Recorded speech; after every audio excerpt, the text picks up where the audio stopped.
Hey, what's going on? It's Coach Ben from Online Soccer Skills, and I wanted to shoot this quick video and tell you about something that happened last weekend. So I just wrote an email about this to the players who are on our newsletter, but I wanted to create a video about it too because I know it's really important that I get this message out there because I know it's going to help a lot of soccer players. So last weekend, I went to go watch one of my friends. He's a high school coach here in town, and a couple players I train are on his team. So I wanted to go watch the game and see how the players were doing.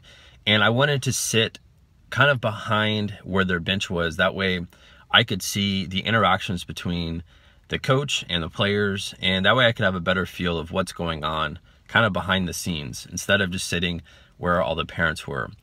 So the big thing I want to talk about today is something that I saw that happen. And I've seen this many times with youth players or high school players or even college players, and it really doesn't matter what level you're currently playing at. And I'm sure you've seen this, and I'm hoping that you haven't done this. So what I saw was a player at the very beginning of the game had zero energy, really was just trying to be very selfish. I could tell their body language was very poor, and they were trying to play in their own little role, and they weren't listening to their teammates, they weren't listening to the coach.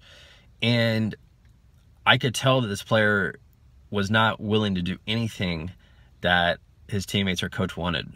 And that, to me, when I was watching, was a very clear sign that this player was very selfish, and they weren't going to do anything for the good of the team. They were just going to do whatever they wanted. And I've seen this before, and I've actually seen it a lot. And the way the coach handled it, I thought was very good. I know at halftime he said something to him, and in the first 10 minutes of the second half, the player kept doing the same thing, and they were pulled out of the game. They didn't go back in. And the problem that I saw was when the player was being subbed off, he was yelling at his teammates, he was yelling at his coach, and he was making a big scene out of it. Instead of, respecting the coach's decision and coming out of the game, he wanted to make a big deal out of it. And the problem with that is, if this player was at a college showcase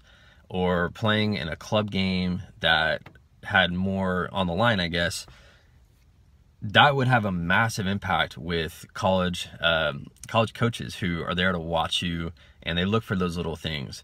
But more importantly than that, it's one of those things that when you get subbed out, you have to respect the coach. And you can't be a player who's selfish, that's only just out to do your own thing when you're on the field. You have to be a team player, and you have to have very good body language. And I've talked about this a lot in a lot of the videos that we've created, and the importance of how and why you need to have good body language is very key, especially if you want to play at a high level. You can't just play in your own little world and expect no one to be mad at you when you mess up and expect to be able to talk back to your coach.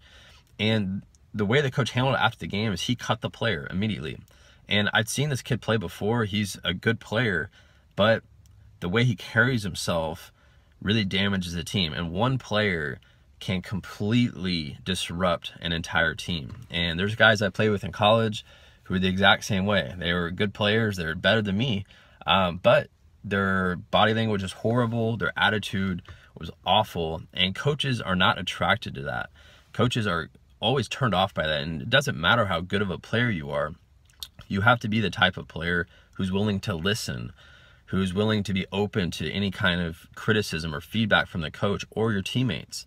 So this is something I want you to think about. When you get subbed out of the game, you don't need to complain about it. You need to work harder. You need to find out why you're not playing. And you can't argue with your coach or make a big scene out of it, because that can happen to you. You could easily get cut from the team because of your attitude. And your attitude and your mindset are two things that you have complete control over.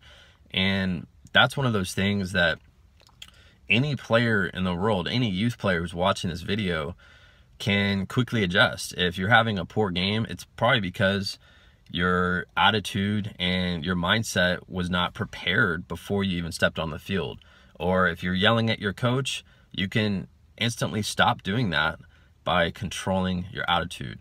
And that's really the main reason why I wanted to create this video. I know it's one of those things that is extremely critical. When you want to get to the next level, you have to be open to what the coach is saying. The coach is in the position to help you. And if you make it look like they're just out to get you and you are wanting to make a big scene, you know, every time you get subbed out of the game, you'll never get playing time. And it's not going to matter how good you are. And your teammates are going to lose a lot of respect as well, because why would they want to play you a ball, or why would they want to, you know, trust you at all if you're always going to, you know, be upset and making a big scene out of nothing? And that's going to be something that's going to be very important for you in the future. And right now, that's something that you want to think about when you're playing in the game. If there are mistakes, or if you get subbed out of the game, or if you're not getting along with your teammates, I want you to remember what I was talking about. You have complete control of your mindset and your attitude, and you want to play and act like a professional. You know, a professional is going to go into practice and in games with the mindset of helping their teammates, and they're going to be open to learning from their coach. They're going to be open to criticism from their coach and their teammates. And that's how you have to play if you want to get to a higher level. So I want you to remember that, and that's something you can plug straight in to your next practice, into your next training session on your own, into your next game. You know, have a strong mindset. You need to be mentally tough, and tough enough to be able to get criticism from other people. If you want to be a part of our elite soccer community here at Online Soccer Skills, I want you to click, there's gonna be a button that pops up, and that's gonna take you to the page of our newsletter. And all you have to do is click on that button there, or just go to onlinesoccerskills.com/free letter, and you'll be taken to the same page. And when you do that, you're going to get a daily email from me.